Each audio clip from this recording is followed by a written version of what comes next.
بالله من الشيطان الرجيم. بسم الله الرحمن الرحيم، وصلى الله على محمد وآله الطيبين الطاهرين. اللهم صل على محمد وآل محمد.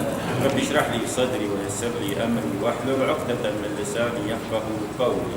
الواقع أيها الأحبة، لا زلنا مع سماحة السيد السيستاني في فقه المغتربين، وكنا إنما تطرقنا إلى هذا الكتاب لأنه العالم أصبح عبارة عن قرية صغيرة، الناس دائما في سفر، فكيف نتخالط مع هؤلاء الذين ليس لهم دين أو الكفار أو أصحاب الكتب السماوية؟ كيف نتعايش معهم من ناحية الأحكام الشرعية؟ اليوم راح نبين حكم شرعي خطر، والرجاء إن شاء الله الانتباه إليه، وهو حكم السفر إلى الدول غير الإسلامية،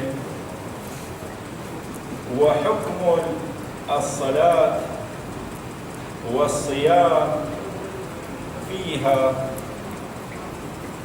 عند السيد السيستاني حفظه الله. واضح؟ حكم السفر إلى الدول غير الإسلامية هذا متعرب بعد الهجرة لو لا؟ واضح؟ وإذا كان تعرب بعد الهجرة المفروض أنه الأصل عدم الجواز، يحرم السفر. إذا إجا شخص وسألنا، مو دائما الروايات تقول يحرم التعرب بعد الهجرة، واضح إن شاء الله؟ نأتي نقول السفر إلى الدول غير الإسلامية شنو هو عبارة؟ ذهاب إلى مكان ليس فيه إسلام، وهو بمعنى التعرب بعد الهجرة. التعرب بعد الهجرة وين؟ العودة إلى البادية بعد أن جاءوا إلى المدينة. البادية شنو كانت تمثل بذاك الوقت؟ الأعراب، المكان غير الإسلامي. الآن أنا من أروح إلى دول غير إسلامية، يصدق عليها التعرب بعد الهجرة ولا؟ وإذا صدق عليها التعرب بعد الهجرة، إذا راح يصير السفر محرم، وإذا السفر محرم يجب علي الصلاة تمام ويجب علي الصيام. واضح إن شاء الله؟ في شهر رمضان يجب عليه بعد، مو حكم المسافر، سفر معصية راح يكون. هذا الجواب، لو أكو جواب آخر للسيد.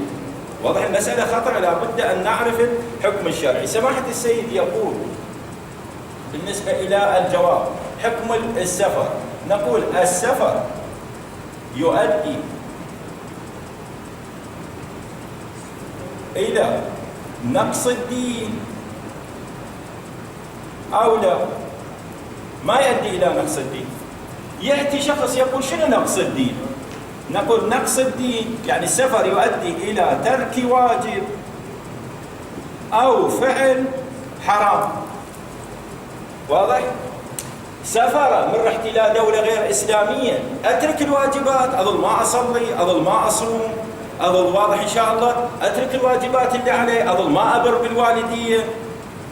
إذا كان السفر يؤدي إلى نقص الدين اللي هو ترك واجب أو فعل حرام، شنو فعل حرام؟ والعياذ بالله شرب خمر، زنا، فساد، غيبة، قتل نفس محترمة. إذا السفر يؤدي إلى ترك واجب أو فعل حرام، شنو صار السفر؟ حرام، صار من عنوان التعرب بعد الهجرة. فإذا صار السفر حرام شنو يجب علي؟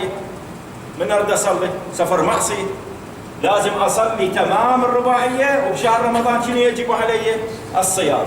إذن الأصل يجوز السفر؟ لا يجوز السفر إلى الدول غير الإسلامية، يجوز السفر ما لم يؤدي السفر علما إلى نقص الدين. شنو نقص الدين؟ قلنا ترك واجب أو فعل حرام. واضح إن شاء الله؟ ترك واجب أو فعل حرام. قلنا إذا صار ترك واجب أو فعل حرام حرم السفر. إذا حرم السفر إذا سفر معصية. إذا سفر معصية يجب على المكلف في ذلك السفر الصلاة تمام بالنسبة إلى الرباعية، وفي شهر رمضان يجب عليه الصيام، ولا يقول أني مسافر. أو لا يؤدي إلى نقص الدين، جاز السفر خلاص ما يؤدي إلى نقص الدين، خلصنا بالنسبة.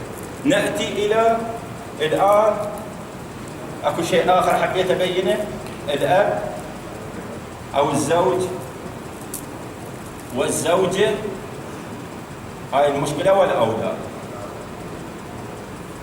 شنو حكمه؟ الزوجة زوجها من يريد يروح تدري بنفسها من تروح هناك الحجاب الذبل، يجوز لها تسافر لولا؟ واضح؟ مو تقول ما دام راح رجلي انا اروح وياه، اذا تدري بنفسها ينقص الدين مالها يحرم عليها السفر. واذا سافرت يقول هناك ما شاء الله ايش لابسه، اقدر اطلع مثلنا انا، واضح ان شاء الله تريد تطلع مثلها، شنو صار سفرها؟ سفر معصيه. اذا صار سفر معصيه حتى لو رجلها ما عندها نقص بالدين، هي صار عندها نقص بالدين مالتها، فشنو يجب عليها؟ الصيام، واضح ان شاء الله بشهر رمضان، ويجب عليها الصلاه تمام، ما دام يصير عندها نقص بالدين، فعل قلنا ترك واجب او فعل حرام. ناتي الى الاولاد. عندنا الاولاد الذكور او شو نسميهم الاولاد الذكور، يلا الذكور والاناث. نقول الذكور اما بالغين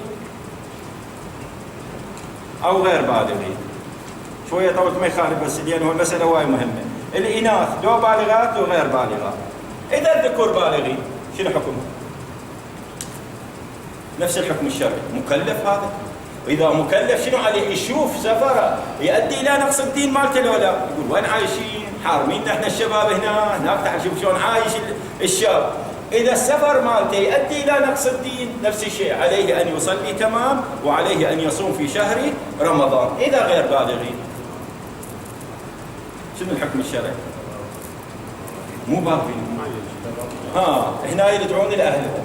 اذا الابو يشوف اولاده من ياخذهم وياه غير بالغين يضيع الدين مالهم، عليه انه ما ياخذهم وياه. اذا اخذهم شنو صار؟ صار عليه حرمه شرعيه.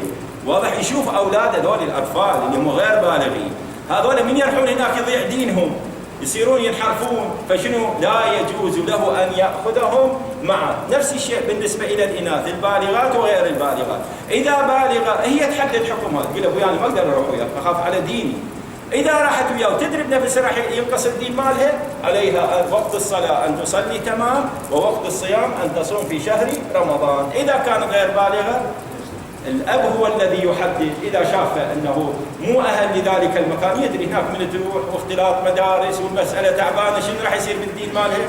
تنقص الدين. إذا الأصل تعرب بعد الهجرة لا مو تعرب بعد الهجرة؟ يجوز السفر لا ما يجوز؟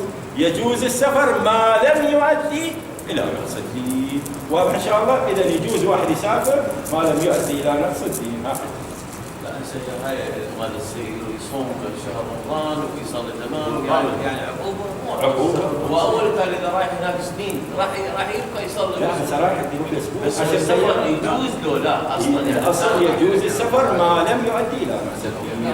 الأصل الدولة الإسلامية اي احسنت. لا واحنا على مدعنا عفوا بنسافر الى دوله اسلاميه لا يؤدي الى تعرب بعد الهجره. واضح ان شاء الله؟ هنا نتكلم انه تعرب بعد الهجره لا مو تعرب. نقول الاصل انه يجوز السفر ما لم يؤدي الى نقص الدين. واخر دعوانا ان الحمد لله.